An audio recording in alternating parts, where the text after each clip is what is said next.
জঙ্গিপুর হাসপাতাল চত্বরে অবৈধভাবে ফুটপাত দখল করে রাখার অভিযোগে প্রশাসনের উচ্ছেদ অভিযান। জঙ্গিপুর হাসপাতাল চত্বরে দীর্ঘদিন ধরে ফুটপাত দখল করে গড়ে ওঠা অবৈধ দোকানঘর ও স্টল নিয়ে একাধিক অভিযোগ উঠছিল। রোগী ও সাধারণ মানুষের চলাচলে প্রতিবন্ধকতা তৈরি হওয়ায় অবশেষে প্রশাসনের হস্তক্ষেপে শনিবার সকালে শুরু হয় দখল মুক্ত করার অভিযান। সকাল থেকে হাসপাতাল সংলগ্ন এলাকায় হাজির হন জঙ্গিপুরের এসডিপিও প্রবীর মণ্ডল, রঘুনাথগঞ্জ থানার আইসি সন্দীপ চট্টনাথ, জঙ্গিপুর হাসপাতালের সুপার কাশীনাথ পাজা সহ জঙ্গিপুর পুলিশ জেলার একাধিক আধিকারিক। হকারদের একে একে নির্দেশ দেওয়া হয় অবৈধভাবে দখল করা ফুটপাত থেকে দোকানের সমস্ত মালামাল সরিয়ে নিতে।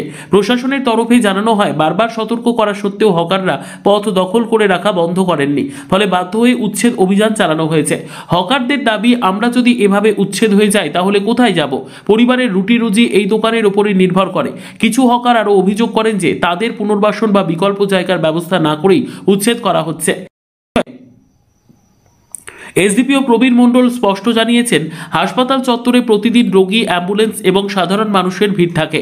সেখানে ফুটপাত দখল করে দোকান বসানো আইন বিরুদ্ধ এবং বিপজ্জনক, তাই দখলমুক্ত করার নির্দেশ দেওয়া হয়েছে। তিনি আরও সতর্ক করে বলেন, আজকে মালামাল সরিয়ে নেওয়ার নির্দেশ দেওয়া হয়েছে। ভবিষ্যতে কেউ পুনরায় অবৈধভাবে দখল করলে আইনত কড়া ব্যবস্থা নেওয়া হবে। উচ্ছেদ অভিযানকে কেন্দ্র করে সাময়িক চাঞ্চল্যের সৃষ্টি হলেও কোনো বড় অপ্রীতিকর ঘটনা ঘটেনি। প্রশাসনের কঠোর অবস্থানের পর ভবিষ্যতে ফুটপাত দখল কতটা কার্যকর পদক্ষেপ নেওয়া হয়, এখন সেদিকেই তাকিয়ে স্থানীয় বাসিন্দারা।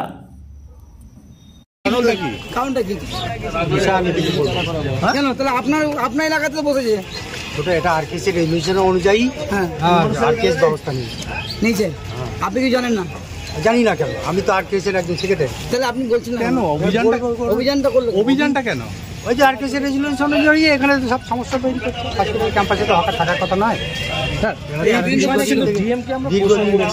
এই গেটটাকে খুলে দিতে ওটা আগে এসডিও ম্যাডাম ছিলেন, বলো তো একটু কি নাম ছিল? এই এসডিও না, এখানের আগে এখানে এখন কি রয়েছে? এখান দিয়ে গাড়ি সব যেত, এখানে অ্যাক্সিডেন্ট হয়েছিল, সেই জন্য তারপরে আগের এসডিও এই সিং এসডিও ম্যাডামের আগে কি, তাহলে এখানে তো পুরোপুরি ব্যবসা চলছে, তো জায়গা দখল করে গেট দখল করে ব্যবসা চলছে। যেখান দিয়ে এমার্জেন্সি রোগীরা ঢুকবে, আমরা দীর্ঘদিন ধরে দেখেছি এটাই মেন গেট ছিল এমার্জেন্সি, বিশেষ করে ওপার থেকে যতগুলো গ্রাম রয়েছে আপনি কি এই গেটটা খুলবেন না ব্যবসা করার জন্য উন্মুক্ত করে দিবেন? সিএমওই চিঠি করেছেন, এখানে এই গেটটা খুলতে গেলে এখানে কিছু সমস্যা আছে, দেখেছেন নিচু জায়গা, জল জমে থাকে, ওগুলো সিএমওই ব্যবস্থা নিয়েছেন।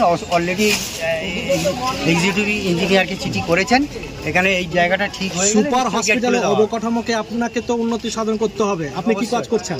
এই তো সবই করা হচ্ছে, যেগুলো আমরা সিএমওকে জানাই। পানি জমে থাকছে, যেখানে অলরেডি এটা চিঠি করা হয়েছে। এই বিল্ডিংটা অ্যাকচুয়ালি নিচু এলাকায় তৈরি হয়ে আছে, রাস্তার চেয়ে অনেক নিচু, যার ফলে জল হলেই সব জল এখানে স্ট্যাগন্যান্ট হয়ে থাকে এবং এখানকার জল বাইরে বেরোনোর কোনো জায়গা নেই, সেই জন্যই এখানে সমস্যা।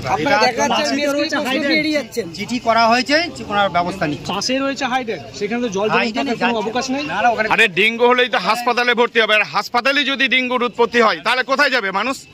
তার জন্য তো এখানকার ইঞ্জিনিয়ার দপ্তর আছে, ড্রেনেজ সিস্টেম যারা দেখেন তারা তো দেখছেন, এটা দীর্ঘদিন ধরেই তো অকেজ হয়ে আছে। আপনারা কি ব্যবস্থা নিচ্ছেন? হিসাবে আমার এখানে শুধু চিঠি করার কথা, আর কিছু বাকিটাই ইঞ্জিনিয়ার দপ্তর। এই যে বিল্ডিং যদি খারাপ হয় পিডব্লিউডি সিভিল, যদি ইলেকট্রিক্যাল খারাপ হয় পিডব্লিউডি ইলেকট্রিক্যাল, সব ভাগ আছে। সুপারের কি দরকার সেটা সুপার শুধু একটা চিঠি করে জানাবে। তাহলে উচ্ছেদটা কি আপনার হাতে আছে স্যার? ক্ষমতা নেই না, উচ্ছেদ করাটা কি আপনার হাতে শুধু, আর বাদ বাকি কোনো কাজ আপনার শুধু কাগজে কলমে? রেজুলেশন অনুযায়ী হচ্ছে, ঠিক আছে।